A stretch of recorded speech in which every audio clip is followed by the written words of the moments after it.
Why is it okay for me to say, I am so stressed? I'm so tired. I feel so burnt out. And it is socially acceptable for me to literally brag about how stressed out I am. But it isn't okay for me to say, I am so sad. Why can't I say that in everyday conversation? Why can't I openly talk about my grief? When we declare how tired, burnt out, and stressed we are, we get to wear those words like a badge of honor. So why is it not okay when I am grieving the loss of my son for me to say, I am so sad?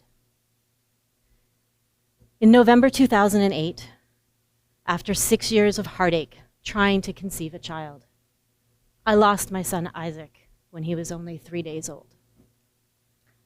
Isaac's loss was devastating and unexpected. His twin sister Lily's survival was a miracle. She was a fierce warrior right from the start. I was overwhelmed with love and grief. So I chose to focus on the love, and I buried my grief. Little did I know that my daughter would be the teacher that I needed to help me find another way of dealing with my grief. When Lily, my beautiful daughter, was 3.5 years old, she was full of life. She was constantly dancing and coloring and singing to the Wiggles. She loved ice cream. There was always ice cream. We would play games, read stories, and talk about Isaac in heaven. Was he playing soccer with my uncle? Was he getting hugs from Lily's great-grandmothers? Sometimes I would walk into Lily's room, and she would be having whole conversations with Isaac, like he was right down on the floor next to her coloring. Lily knew that her brother had died 3 days after they were born, but death wasn't something that she really understood until the day that she did. On that day, her life changed in an instant. Her 3.5-year-old body crumbled into my arms and she sobbed as her heart broke into 1,000 pieces and she entered the world of grief. Trying to understand what death means for both her and her brother, Lily asks questions, many, many questions. She expresses her grief with such fierceness and raw honesty that we as adults rarely do, because unlike stress, it's just not as acceptable. My way of dealing with grief was a textbook example of what is socially acceptable. I cried on my own. I didn't talk about Isaac. I curled into myself and I mourned in silence. Bereavement groups, though very helpful for some, just weren't for me. So I didn't really talk about or process my loss. I was far from being honest and real about my grief. What I love about Lily is that she talks about her brother to anyone. When Lily was 8 years old, we were at the grocery store checkout, and the cashier innocently asked her if she had any brothers or sisters. To which Lily replied, without missing a beat, I had a brother, but he died. Definitely not the response the cashier was expecting. But for Lily, it's a fact, and one that she does not hesitate to share. I watch Lily. I see how she has her own way of dealing with grief. She chooses to be honest in acknowledging her grief, to be real in expressing her emotions, to move forward fiercely with her grief, unafraid of what other people will think. I call this Lily's way. So why can't we all be like that? Why can't we all be honest, real, and fierce in how we deal with our grief? Well, for one reason, our biology makes that a little bit difficult. When we experience an intense negative emotion, our amygdala, the brain's emotional command central, kicks into overdrive and hits the gas on our fight or flight response. We can honestly see how real those negative emotions are, and we fiercely want nothing to do with them. Neuroscience research has discovered that when we experience grief and loss, there's a disruption of hormones and neurochemicals in our brain, which make us disorganized, foggy, exhausted. You've heard of mummy brain. Well, this is grief brain. And grief brain makes it really hard for us to crawl up out of the fog and be honest, real, and fierce in our grief. Our biology dictates how we physically respond to grief.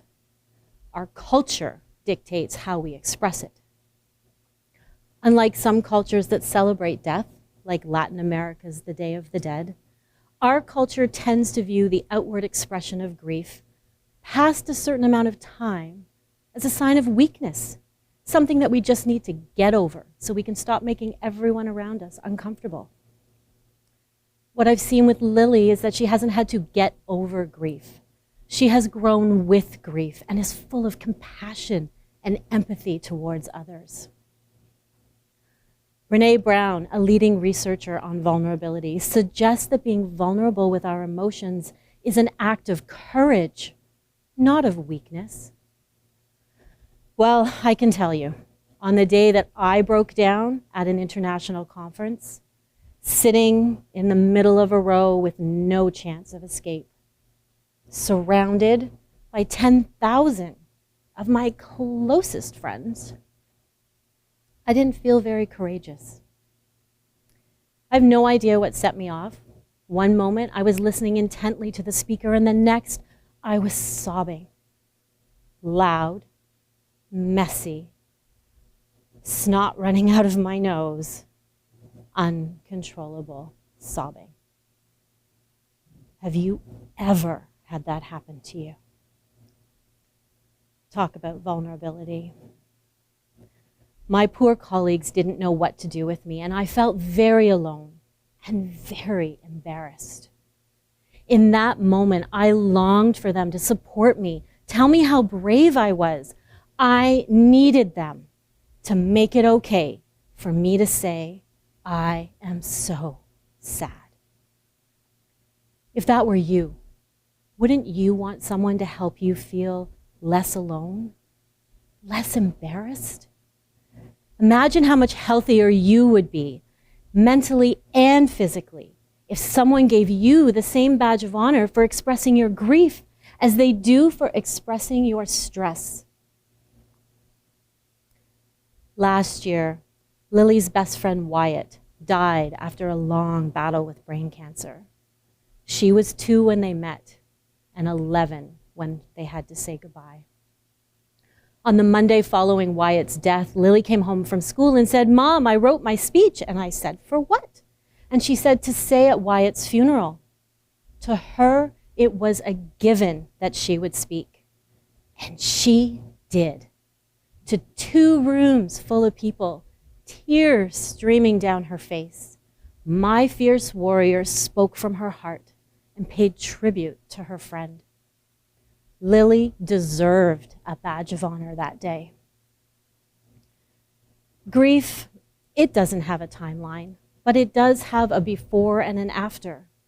Before grief, I was happy and full of hope, and nothing had prepared me for the depth of loss and sadness that I would feel when Isaac died.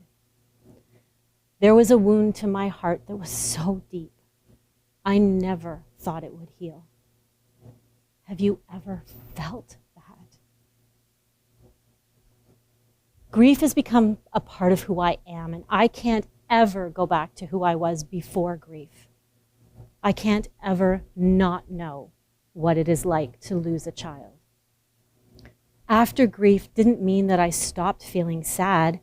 It meant that I learned how to live with the sadness. Over time, my grief has lessened. But that has happened on my timeline, not one dictated by our culture.